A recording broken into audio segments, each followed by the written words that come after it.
Robin Hood. Chapter 23. How Robin Hood and Maid Marian were wed. Stand up again, then said the king, I'll thee thy pardon give. Stand up, my friend, who can contend when I give leave to live? Then Robin Hood began a health to Marian, his only dear, and his yeomen all, both comely and tall, did quickly bring up the rear. Your pardon, sire, exclaimed Robin Hood.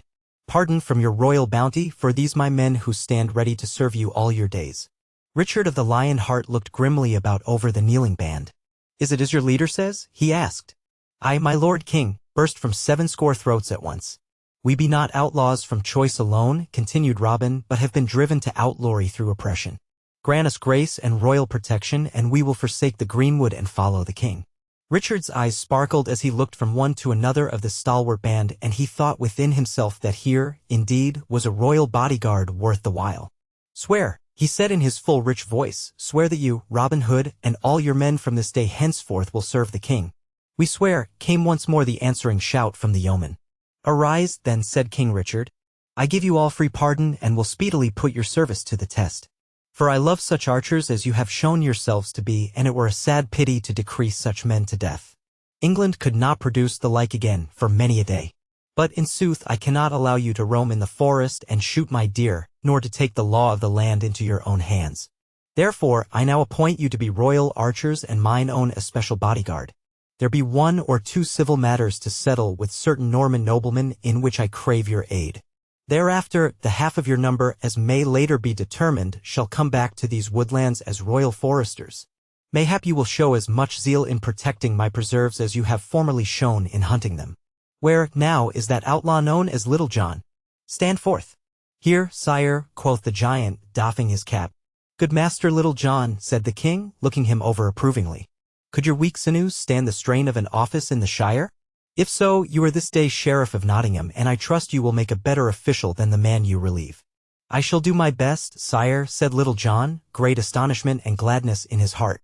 Master Scarlet, stand forth, said the king, and then addressing him, I have heard somewhat of your tale, quoth he, and that your father was the friend of my father. Now, therefore, accept the royal pardon and resume the care of your family estates, for your father must be growing old. And come you to London next court day, and we shall see if there be a knighthood vacant.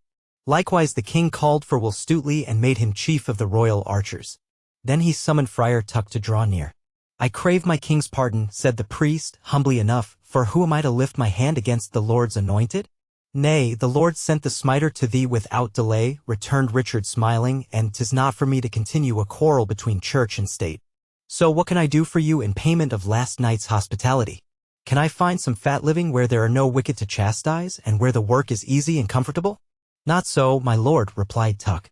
I wish only for peace in this life. Mine is a simple nature, and I care not for the fripperies and follies of court life. Give me a good meal and a cup of right brew, health, and enough for the day, and I ask no more. Richard sighed. You ask the greatest thing in the world, brother Contentment. It is not mine to give or to deny. But ask your God for it, and if belike he grant it, then ask it also in behalf of your king. He glanced around once more at the foresters. Which one of you is Allan a Dale? He asked, and Allan came forward.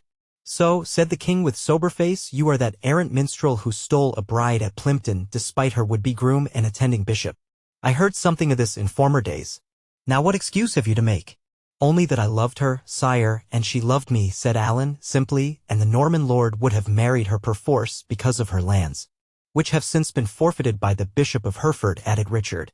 But my lord bishop must disgorge them, and from tomorrow you and Mistress Dale are to return to them and live in peace and loyalty. And if ever I need your harp at court, stand ready to attend me and bring also the lady. Speaking of ladies, he continued, turning to Robin Hood, who had stood silent, wondering if a special punishment was being reserved for him. Did you not have a sweetheart who was once at court, one, Mistress Marian? What has become of her, that you should have forgotten her? Nay, your majesty, said the black-eyed page, coming forward blushingly, Robin has not forgotten me. So, said the king, bending to kiss her small hand in all gallantry. Verily, as I have already thought within myself, this Master Hood is better served than the king in his palace. But are you not the only child of the late Earl of Huntingdon? I am, sire, though there be some who say that Robin Hood's father was formerly the rightful Earl of Huntingdon. Nathless, neither he is advantaged nor I, for the estates are confiscate. Then they shall be restored forthwith, cried the king, and lest you two should revive the ancient quarrel over them, I bestow them upon you jointly. Come forward, Robin Hood. Robin came and knelt before his king. Richard drew his sword and touched him upon the shoulder. "Rise, Robin Fitzooth, Earl of Huntingdon," he exclaimed, while a mighty cheer arose from the band and rent the air of the forest. "The first command I give you, my lord Earl," continued the king when quiet was restored, "is to marry Mistress Marian without delay." "May I obey all your majesty's commands as willingly," cried the new Earl of Huntingdon, drawing the old earl's daughter close to him. "The ceremony shall take place tomorrow, and this maid is willing." "She makes little protest," said the king, "so I shall e'en give away the bride myself." Then the king chatted with others of the foresters and made himself as one of them for the evening, rejoicing that he could have this careless freedom of the woods. And Much, the miller's son, and Arthur a Bland, and Middle, and Stuteley, and Scarlet, and Little John, and others played at the quarterstaff, giving and getting many lusty blows. Then as the shades of night drew on, the whole company, knights and foresters, supped and drank around a blazing fire, while Alan sang sweetly to the thrumming of the harp, and the others joined in the chorus. 'Twas a happy, carefree night, this last one together under the greenwood tree. Robin could not help feeling an undertone of sadness that it was to be the last, for the charm of the woodland was still upon him. But he knew 'twas better so, and that the new life with Marian and in the service of his king would bring its own joys. Then the night deepened, the fire sank, but was replenished, and the company lay down to rest. The king, at his own request, spent the night in the open. Thus they slept, king and subject alike, out under the stars, cared for lovingly by nature, kind mother of us all. In the morning the company was early astir and on their way to Nottingham. It was a goodly cavalcade. First rode King Richard of the Lion Heart, with his tall figure set forth by the black armor and waving plume in his helm. Then came Sir Richard of the Lea with 80 knights and men-at-arms. And after them came Robin Hood and Maid Marian riding upon milk-white steeds. Alanadale also escorted Mistress Dale on horseback, for she was to be matron of honor at the wedding. These were followed by 70 archers clad in their bravest Lincoln green and with their new bows unstrung in token of peace. Outside the gates of Nottingham town they were halted. "Who comes here?" asked the warder's surly voice. "Open to the King of England," came back the clear answer, and the gates were opened and the bridge let down without delay. Almost before the company had crossed the moat, the news spread through the town like wildfire. "The king is here! The king is here, and hath taken Robin Hood!" From every corner flocked the people to see the company pass, and wildly did they cheer for the king, who rode smilingly with bared head down through the marketplace. At the far end of it he was met by the sheriff, who came up puffing in his haste to do the king honor. He fairly turned green with rage when he saw Sir Richard of the Lea and Robin Hood in the royal company, but made low obeisance to his master. "Sir Sheriff," quoth the king, "I have come to rid the shire of outlaws, according to my promise. There be none left, for all have now taken service with their king. And lest there should be further outbreak, I have determined to place in charge of this shire a man who fears no other man in it. Master Little John is hereby created Sheriff of Nottingham, and you will turn over the keys to him forthwith." The sheriff bowed, but dared utter no word. Then the king turned to the Bishop of Hereford, who had also come up to pay his respects. "Hark ye, my lord bishop," quoth he, "the stench of your evil actions had reached our nostrils.